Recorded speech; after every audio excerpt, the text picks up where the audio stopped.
Welcome to episode number 259 of the Beyond Social Media Show, the podcast for all of you marketing, advertising, public relations, and communications professionals.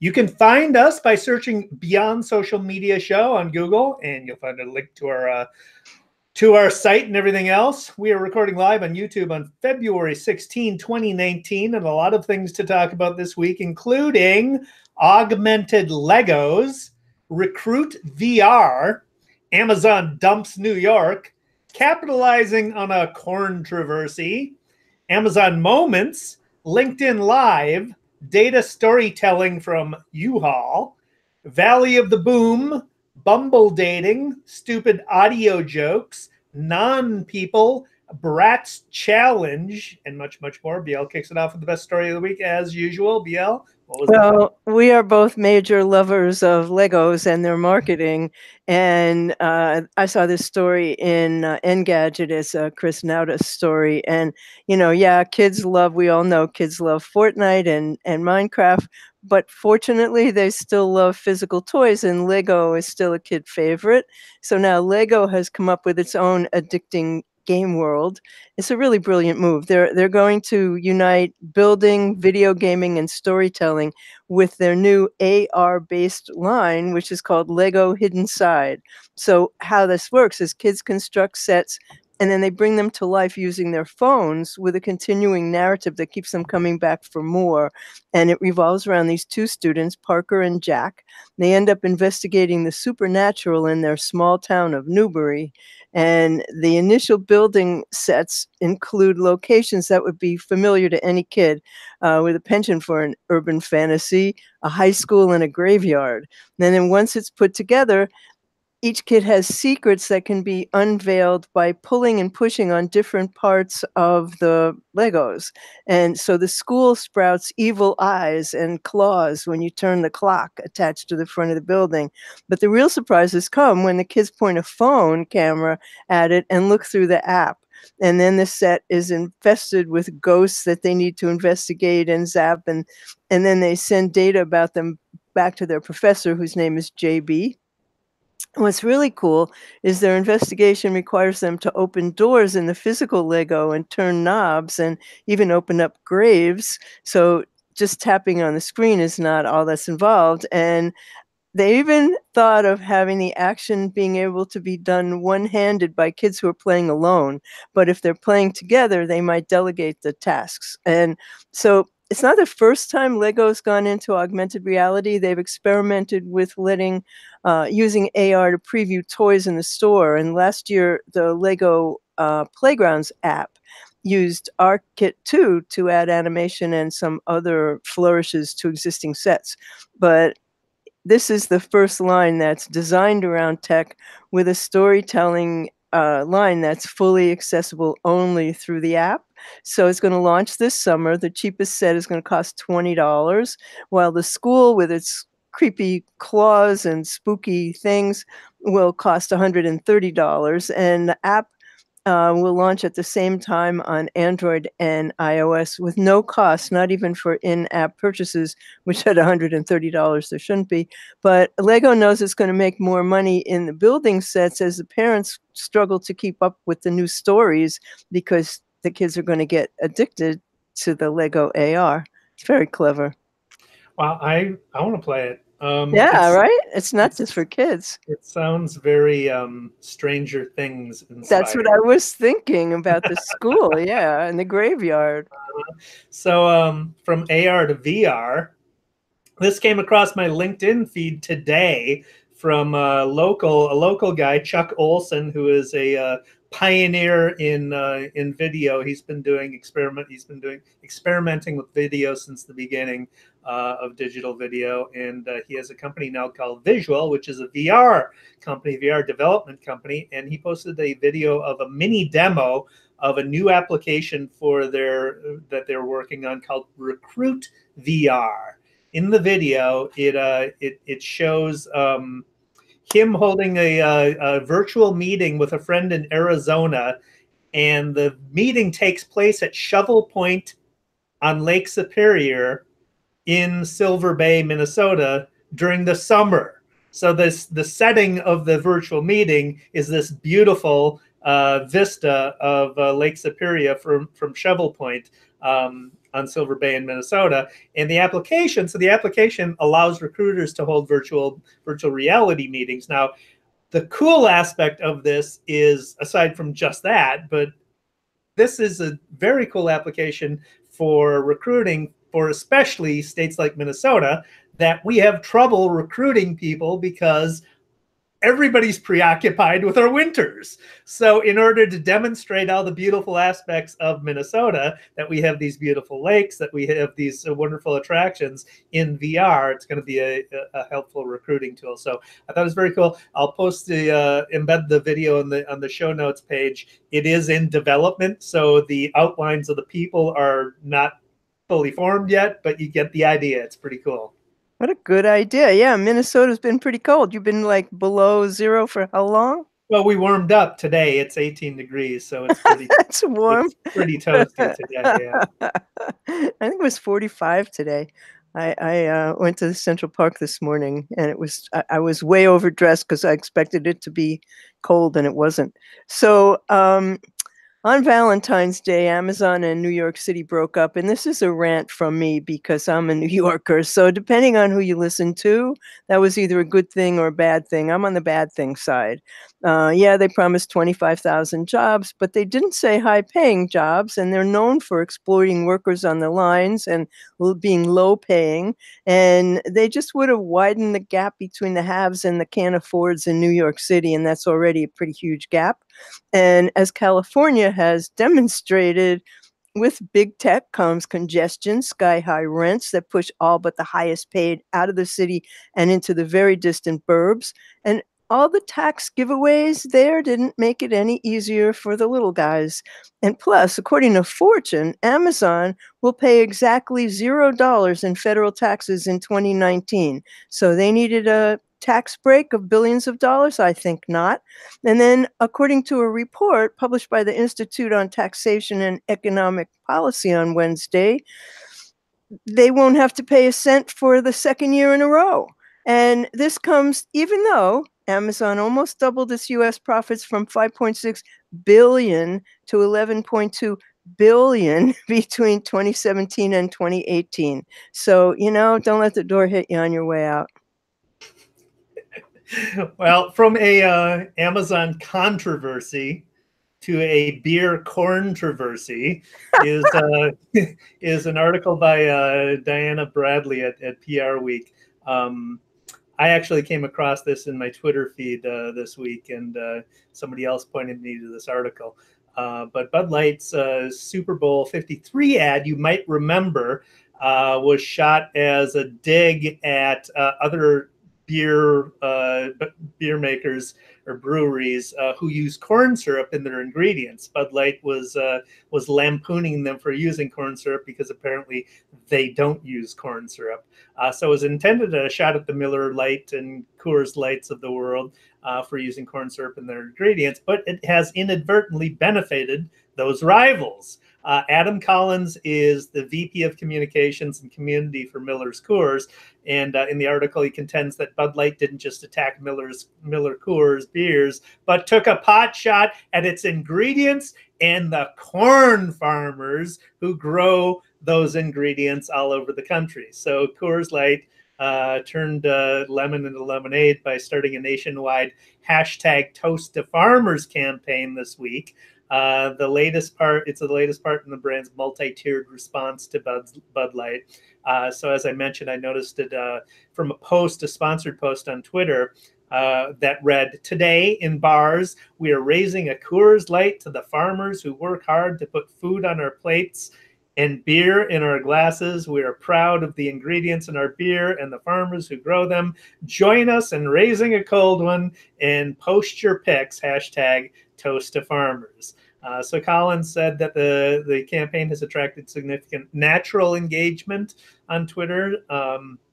The National Corn Growers Association responded quickly to Bud Light after its Super Bowl ad, but they've also engaged with Coors Light's campaign. Other suppliers like DeKalb, Asgrow Seed have joined the conversation. Archer Daniels Midland, a big farmer agribusiness in Iowa, tweeted about it. The American Farm Bureau tweeted about it.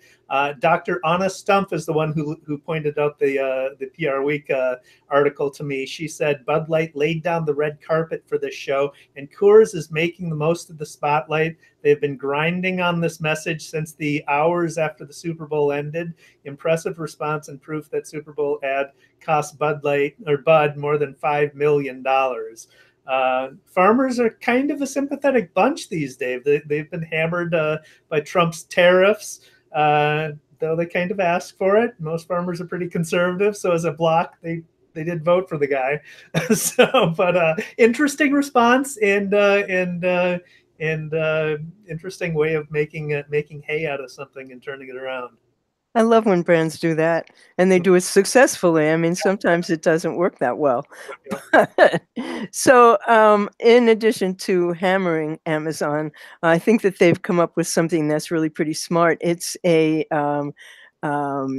program that is a new self-service loyalty program, and it's called Amazon Moments, and it allows you to make a campaign that doles out physical and digital reward items that are fulfilled, of course, shipped and delivered by Amazon. So it's rolling out in 100 countries. It's available on Android and iOS, and it's one of Amazon's attempts to attract more brand ad dollars by building out digital and mobile first products. And they do the heavy lifting that ties back to their e-commerce business.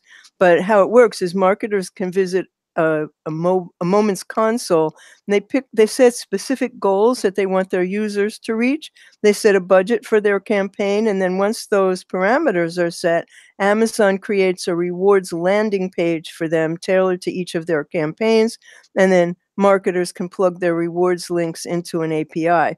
And the campaign operates, which is the cleverest part of it, on a CPA, cost per action basis, meaning partners only pay when the desired action is taken by the user. So Amazon is positioning Moments as a point of differentiation to what it views as stale rewards programs, like only offering price discounts or sending you more email every day. Early adopters of the service, they've been developing it for about a year and a half, have included TikTok, the TV network Bravo, Sony, Crackle's streaming platform. And so there's a broad range of categories that they're trying to get to. And in one example, a music streaming platform, for example, could send a link for wireless headphones or an iPhone case to a subscriber if he listens to more than 20 hours of music in a given week.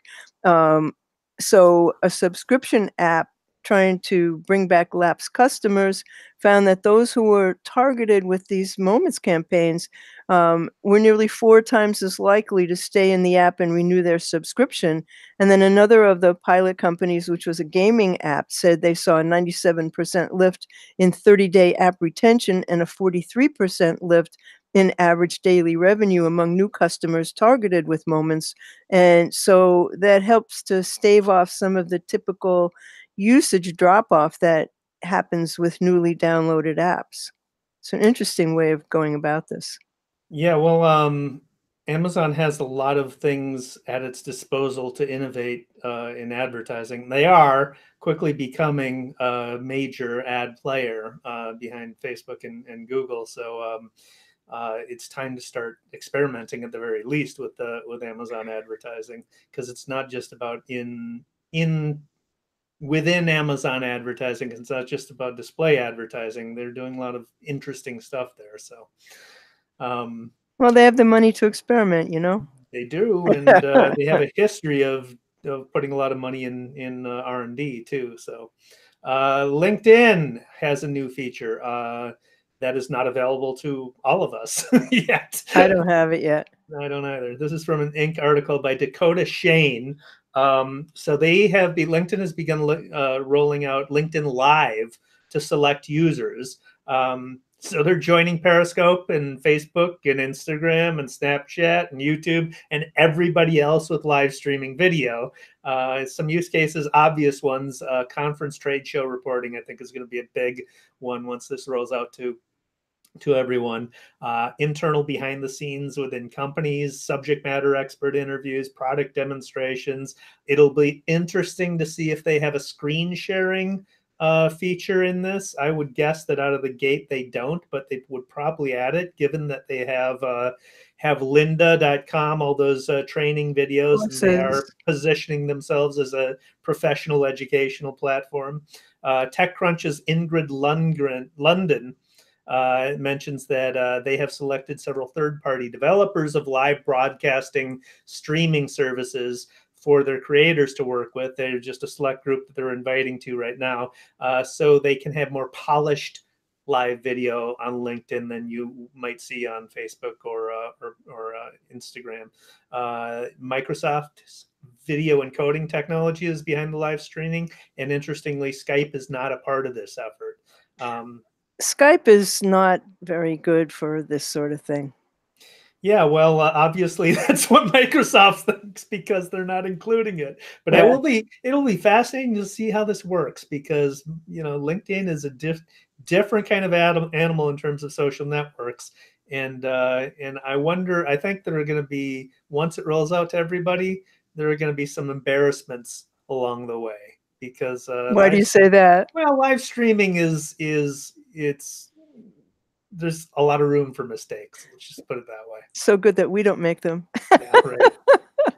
But anyway, I don't have any more good news. I got tons of bad news. So if you Yeah, got more good stuff, I've got a few more good ones. So let's go into it. NBC News reports that this is from Dante Chinny and Sally Bronston. They had a post on U-Haul using data to get earned media. It's fantastic. So every year, U-Haul lists the top moving destinations across the United States, and this is gathered from more than 2 million, sorry, one-way rental contracts at its 21,000 locations across the U.S. And so in the article, depending on how you view the numbers, they argue that 2018's version had some good news for both Republicans and Democrats. So the top 5 growth states, according to U-Haul's data, are Texas, Florida, South Carolina, Utah, and Idaho, all pretty conservative states. Bottom growth states included California, Illinois, and Michigan. They all saw declines. There's 2 solid blue states in there and 1 battleground state. So more U-Haul trucks are moving out than pulling in to those states. So depending on how you look at it, could look good for Red America, that drawing more people to red states, or in Blue America sending more people away. But then you dig down deeper into the top growth cities, and Harrisburg, Pennsylvania, Grand Rapids, Michigan, Fort Lauderdale, Florida, Madison, Wisconsin, Kissimmee, Florida. Each of those cities went in the opposite direction of the state's presidential vote last time. And in Pennsylvania, Michigan, Florida, and Wisconsin, Trump's margin of victory was less than 1.5 percentage points. So if they're moving those cities, that may tip the balance in favor of Democrats. What would be really valuable, though, is if U-Haul matched the locations of people who are moving from the location to the location they move to. So if people are coming from solid blue states and moving into red areas, then you can match that up and say, okay, there's Democrats moving into Republican areas, or vice versa. That would be very interesting data to see. They don't provide it, but this is just a fantastic example. I always ask clients, what kind of data do you have that we can use to tell a story? Because this is a perfect example of using the data that you have for easy earned media. yeah, that's really smart of them. But yeah, we need more numbers. Exactly. Okay, you got another good one? Because I don't. I do. I just finished watching a new, relatively new series that I get around to watching from the National Geographic Channel, called Valley of the Boom. It is a mini-series docudrama about Silicon Valley during the early 90s. It's 6 episodes, so it's an easy, quick binge, and it covers the lives of the tech figures, their friendships, rivalries, victories, and failures during the early 90s. So it has Netscape's rise and their battle with Microsoft. Jim Barksdale is played by Bradley Whitford. It has theworld.com. Did you ever use the World, DL? Can't say that I did. Theworld.com was maybe the first social media site. It was a massive community site back in the early 90s. And then Pixelon. Pixelon was this fraudulent, just built on fraud video streaming promise that was just never. It was just built on lies from its founder, Michael Thane, who is played by Steve Zahn. It's really great acting. It's better storytelling. So it's a hybrid of scripted storytelling and documentary interviews with the key players whose stories are dramatized in the show. It's great. You should watch it. It's available on Amazon Prime. There's 2 full episodes on YouTube, which we'll embed in the show notes so you can watch those. But yeah, very cool. That does sound very cool. Does that bring us to bad news? It does. Go ahead with the bad stuff, Bill. I have so much. This, depending on how you look at this issue, Bumble, which is a dating app, an online dating app, as if online dating is not complicated enough, Bumble claims that they're not just a dating app, but a friend finding and career building app. And now they have this new feature, and it's called Spotlight, and it lets you pay Bumble coins, which 2 Bumble coins are $1.99, so it's not expensive, but it lets you pay to get your profile on top of people's swipes for 30 minutes. Now, that seems like gaming the system to me, which is why I put it in bad news. But it doesn't let users know that the person is paying to be there. And, you never know why anybody's in your swipes anyway. But this is, I think it's a little bit deceptive, but dating. Well, it's very deceptive. They're not telling anybody. It's advertising. Right, exactly. And so, like, all the dating apps apparently use proprietary algorithms. So, like, Hinge looks at user swipe history and tries to offer up other users who are similar to the ones you've already liked. OkCupid looks at compatibility based on questions that users answer, and Tinder and Bumble don't say how they do it. So, none of the dating apps really want to make their methods particularly clear. So if you're a user, you're wondering why you don't get more matches. This seemingly guarantees that at least your profile will be seen, but it's deceptive and Yes, creepy. it is. But isn't dating deceptive? Period. It often is, yes. So this is I don't have a transition to that. This is something I just discovered, but it's not surprising. I just discovered it, but it's been around for a little while anyway. This is from a Mashable article by Rachel Krause, who starts out her article with this line. It's great. Want the voice of one of the most annoying men in America to tell you even more annoying jokes? Now you can. So what you can do is, this apparently started in November. As I said, I just discovered it because I don't pay attention to Jimmy Fallon. The Tonight Show and Amazon partnered to bring Jimmy Fallon to the Echo smart speaker. The partnership was supposed to last only a month, but it's still running because I just discovered it. But when Echo users ask their device to tell me a joke, which I did, and that's how I discovered it, she'll introduce her friend Jimmy. And then you can have Jimmy Fallon tell you the jokes. Fallon is not the first celebrity to collaborate with Amazon. A year ago, Gordon Ramsay came to the Echo via a skill that allowed users to ask Ramsay what he thought of their cooking, and naturally he insulted them. Google got John Legend to lend his voice to Google Home last May, and the R&B star can read users their weather. It can even deliver a wake-up message. So if you like being woken up to the sultry sound of John Legend's voice, you can do that. But yeah, I discovered this. I created a short video included in the show notes of Jimmy Fallon telling jokes that aren't very good on the Echo. I like Jimmy Fallon, and some nights I watch him. He's obnoxious. He's not obnoxious. Yeah, He's cute. That's his problem. Yeah, well, Yeah. okay. We'll have to disagree about that one. I'm sure we wouldn't swipe the same way on dating apps in that case. Um, I would watch late shows for news and maybe some criticism. He doesn't do that. okay, well, let that one go. So, this is a really creepy AI trick and probably also the best one yet. It's a site that conjures up people out of thin air. They look exactly like real people, but they're not. It comes from uh, NVIDIA, which is a company that had impressive graphics cards. And in the world of machine learning, it's one of the most ingenious companies using deep learning. So now you point your browser to thispersondoesnotexist.com. And the next time your grandmother says, when are you going to settle down with someone nice? You can conjure up a picture and show them. So this means that you can press refresh all you want, and it's going to keep spitting out all the eerily convincing faces of people who do not exist, which in my opinion is very creepy. So how it actually works is that it has an algorithm called the Generative Adversarial Network, or a GAN, and it basically splits AI into separate competing sets of algorithms. One set tries to compete something while the other judges if it's real or fake.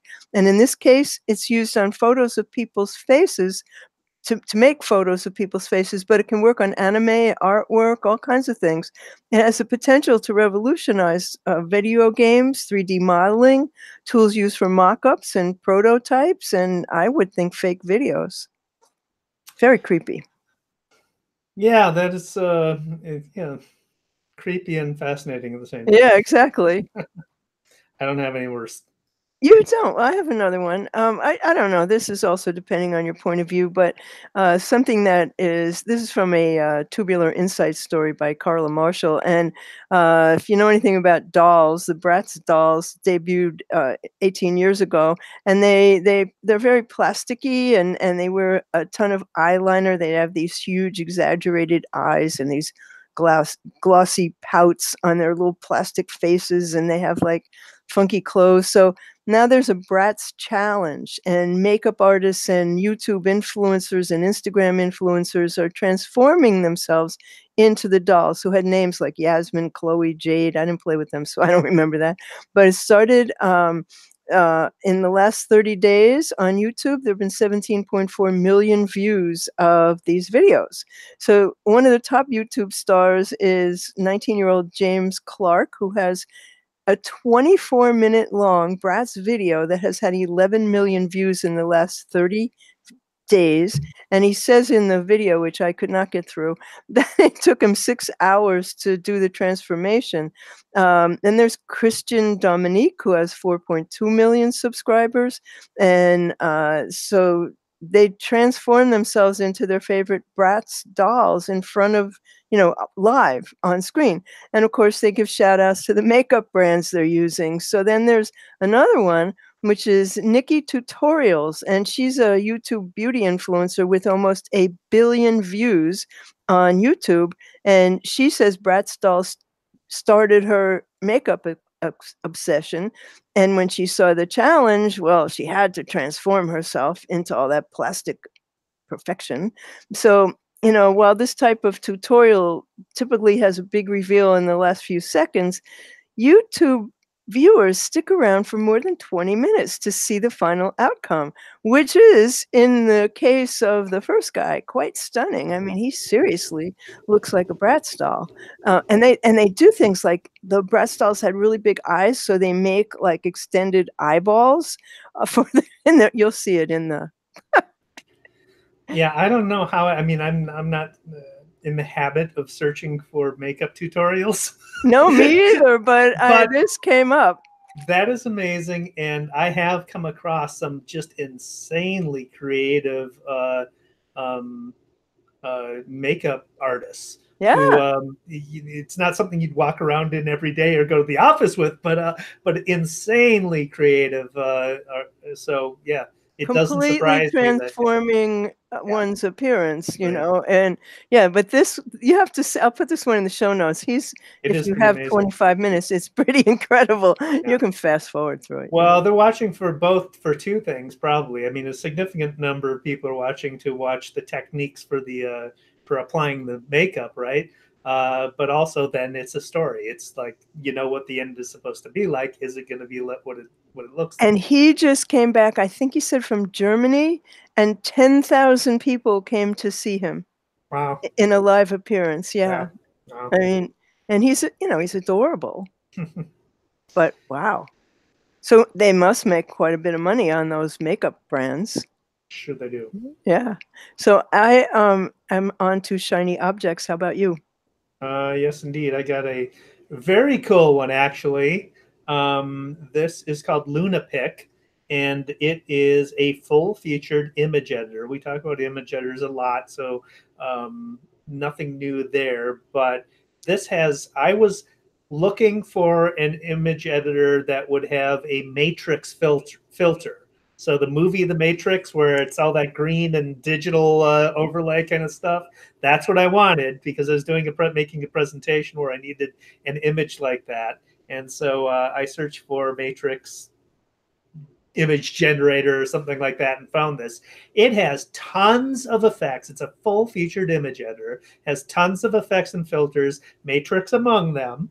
And I'll post my picture as a matrixified picture in the show notes. But then it's got a Van Gogh filter, it's got a Picasso filter, it's got a Legos filter. It even has animations. It's a browser app. It runs right in the browser, and it's free, and it's whatever. Really? Put a link to it in the show notes. Oh, that sounds like fun. That really Absolutely. does. So, this is a Robert Mueller action figure. And, the copy for it says, "Help us, Robert Mueller. You're our only hope." It's not hard to get the sensation that we're living inside a big work of fiction these days, and there's a comic book type villain who seems hell-bent on destroying the world, and a whole cast of egocentric bad guys with bad motives linked together in a complex set of plots and subplots. And then there's Robert Mueller. And from those fabulous folks who brought you the action figures of RBG, Kamala Harris, Obama, and Bernie Sanders, he's a mere 1995. And they say, we're not trying to be melodramatic here, but the special counsel sure seems to be the last thing standing between us and utter chaos. In fact, it's impossible to dream up a more perfect foil for Donald Trump. He's the Batman to Trump's Joker. He's the Ness to Trump's Capone, the Bond to, well, every Bond villain. He's the anti-Trump. So it's crowdfunded, and they do them all on Kickstarter. But they were compelled not to do this one, they say, because of national security concerns. So they had to develop this one behind closed doors. So that means it's already in development, and you can place your order, and you're guaranteed to get your own in the spring. And he's only $19.95. That's an investment right there. That's sure to appreciate. That'll be a collector's item. I am surprised that they are not. They should probably be doing Roger Stone. They should probably be doing Manafort and the whole lot of them because They're all going to be down in history, that's for sure. Right. Interesting. So I have I'm onto politics after this. Well, that was politics, but more politics. How about you? All right, I don't have another one, so go ahead. Well, this week, for some reason, Trump can't tell anything that's true. So he has a medical report that says he's 6'3" and 243 pounds. And Rachel Maddow says he might be 6'3" in his mind, but he's not 6'3" in his body. So all these photos were posted online, and she did a whole video of him standing next to people who are actually 6'1", like Obama, and he's a little shorter than Obama. And then, athletes and other people who are actually 6'3" or taller, and he's clearly shorter than them. And then there are people who actually weigh 243 pounds and are 6'3", and he certainly is a lot fatter than them. So she's looking at the ridiculousness of lying every year in his physical, telling us how tall he is when nobody should care about his height, because everybody should care about the president who asks us not to care about his lying. If we accept something like this, what won't we accept? I mean, how bizarre and silly. The man is clearly 300 pounds and 6 feet tall. Well, I mean, for an extreme narcissist, that's absolutely predictable. And if you lie about the small stuff, why should we believe you're not going to lie about the big stuff? So, well, I think he looks at it differently. I think he looks at that we're going to believe everything he says, no matter how silly or small. And it's that he believes it. He believes it. Yeah. So, you get a project, yeah? I do. I'm doing a Taproot volunteer project, and I'm really excited about this. This is Maple Sanctuary Farm, and I'm going to do PR strategy for them, and they rescue abused and abandoned cows and goats and llamas and chickens, and I forget there's a couple of other animals, and I'm going to help them with their PR and online strategy. And I'm a bovomaniac, so anything that has to do with cows makes me happy. And they have this one cow, his name is Boo Boo, and in the winter Boo Boo gets this beautiful coat. It's kind of like a thick coat, and it's sort of striped. It's beautiful. And he can't, they escape from slaughterhouses, or somebody wasn't feeding them. I don't know all of their stories yet, but they had goats born a couple weeks ago, and it's a wonderful place. I'm excited to be working with them. Oh, that's cool. I mean, the only thing that surprises me is that there's cows in New York. No, they're not in New York. They're in Massachusetts. Oh, there we go. But there's cows in New York State. There's cows in New York State. Yeah, no. I nothing as exciting as that, but mine is I am doing my monthly E-Strategy Academy monthly newsletter this week on the website redesign checklist. So all the things you need to know before doing your website redesign. So if you're interested in that, then subscribe to it at e-strategy.com. I'm sure you will have some really good advice in there. I will. I've done a ton of redesign websites. So yeah, that's very interesting. So are we on to pro tips? And I took a class this week with Claudio Cabrera, who's the senior digital strategist at the New York Times. The subject of the class was how to keep the class was about SEO tips, but this one I think is really very valuable. How to keep an evergreen story discoverable longer. So let's say, for example, they write about Trump all the time, and so they have some story that's like one that will be evergreen, and you may have posts in your blog that could be evergreen, and you want them to keep ranking in Google, but you don't want them to come up above your more recent story. So what he said is you should add 150 words to the older story, change the headline slightly so it won't compete with your later post on the same topic, link to the new post in the updated old post, and link to the updated old post from the new post. So your old post is still going to rank. Google will keep crawling it, but your newer post is going to rank above it. That is good advice. I would say that it's a lot easier for the New York Times to pull that off than it is the rest of us mere mortals. But well, yeah, he was really talking about news, but if you do a lot of publishing, and a lot of sites do, that's really helpful information. So mine is from Alex White, who's the VP of Content Programming and Programming at Pandora. I saw a video interview with him and wanted to include this because it's great.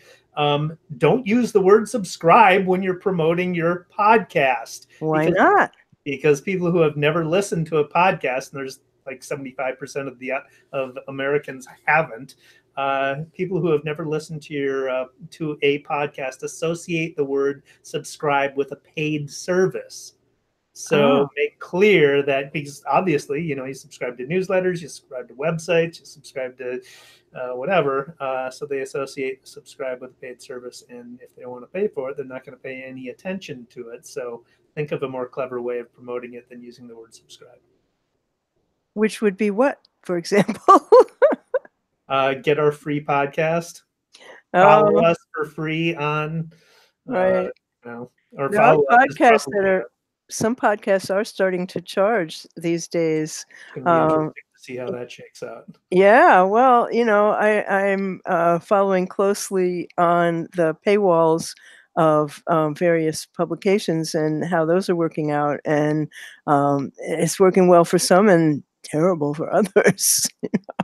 Yeah, for the people who have the money to sink into it, they're probably going to make money on it. But well, don't you think, though, there's a limit to how many podcasts you can listen to? There's a limit to how many things you can subscribe to in the end effect. I mean, what has to really happen is the content has to be so unique and different, and that's really hard to do. Yeah. So let's wrap this up. I hope everyone had a wonderful Valentine's Day this year. And since it's Valentine's week, let's talk about Valentine's Day spending. This is from the National Retail Federation, who has compiled spending figures for Valentine's Day for the past decade, 2009 to 2019. So this is planned spending in 2009. On average, $103 was Americans were planning on spending for Valentine's Day. By 2019, that number rose to $162. So from 103 to 162 from 2009 to 2019. In 2009, 64% of Americans planned on celebrating Valentine's Day. But in 2019, that percentage dropped to 51%. So sad. So this year, my 91-year-old father, for the first time ever, shopped on Amazon, and he got chocolate for all of us, and he sent it to us, and it came on Sunday. So I said, well, Dad, I don't know. I'm going to really try hard not to eat the chocolate until Valentine's Day. And I got through Sunday, and I got through Monday, and then I got to Tuesday, and I was like, I have to have this chocolate. It was all gone by Valentine's Day. But I celebrated Valentine's Day with a friend, and we went to see a murder mystery, which seems to me to be a very good way to do it. So I believe that brings us to the end of episode 259 of the Beyond Social Media Show. Find us by searching Beyond Social Media Show. Listen to us wherever you like to listen to your podcasts. We're in all of those places. Let us know what you think by leaving a review on our blog, beyondsocialmediashow.com/love. David Erickson is on Twitter as D. Erickson, on Instagram as D.E. Erickson. He blogs at eStrategyBlog.com, and you really should subscribe to his newsletter because it's always terrific. I'm B.L. Ochman. I'm at What's Next on Twitter. I blog at What's Next Blog, What's Next Blog on YouTube. And you can find our show, BeyondSocialMediaShow.com. You'll find us on the web, on YouTube, on Twitter. We're at BS Media Show, and we're on iTunes, Stitcher, iHeartRadio.